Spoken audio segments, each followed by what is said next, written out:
So all my stub tenons are now done on all my components. You will notice from my other videos that I don't have a traditional fence on my spindle moulder.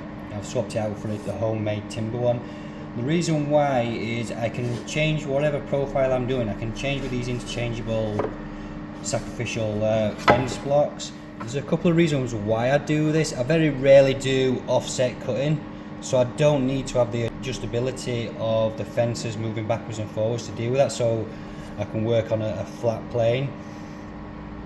The other reason why I chose for this is it reduces the exposure of the blades, which in turn increases the extraction of getting rid of all the dust and chips. Once I'm at my full depth, my blades will be touching where you can see it's cut out. This also increases the working space that I've got, so as I'm running the timber across, I have a very small area where I've got no support, which just I find improves the finish of any profiles that I'm putting on, especially if I'm working with a short section of timber. I can really run, these are around 2 foot long, but I could really run a 6 to an 8 inch length of timber through without risk of it going into the cutter blade once it comes on and off. So now that I've got my blade set up to height and all my fencing set for the first cut, I will be running a shallow pass first, and then I'll do 2 further cuts just to make it easy, because these are really thin pieces of timber. They're only 34mm wide, so I just don't want to put too much pressure on trying to remove the full thickness of the depth of the cut in one go, so I'll do it in 2 to 3 passes. I'll do a shallow pass just to make sure that I don't get any tear out on the groove, which is something that you should always do with any kind of profiling that you're doing.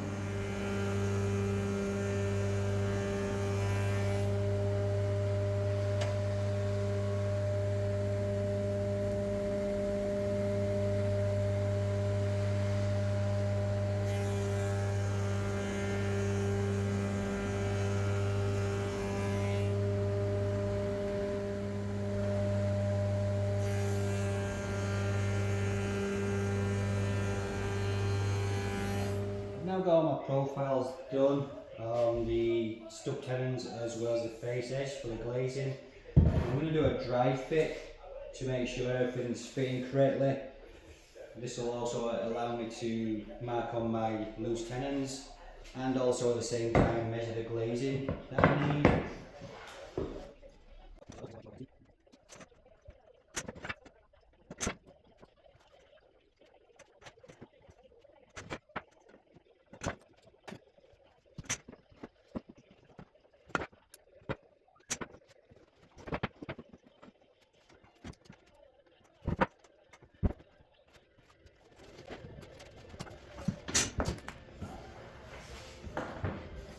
So I've dry fitted everything together. I'm happy with all the joints, everything's lining up as it should do. I'm going to mark out the loose tenons, which I'm going to cut with a domino. There'll be 1 3-inch tenon at the top, and on the bottom rail I'll have 2 3-inch tenons, essentially creating 2 tenons. With the profile itself, because I have this little stub tenon running down the middle which is going to go into the groove, that's essentially creating me a haunch for my tenon.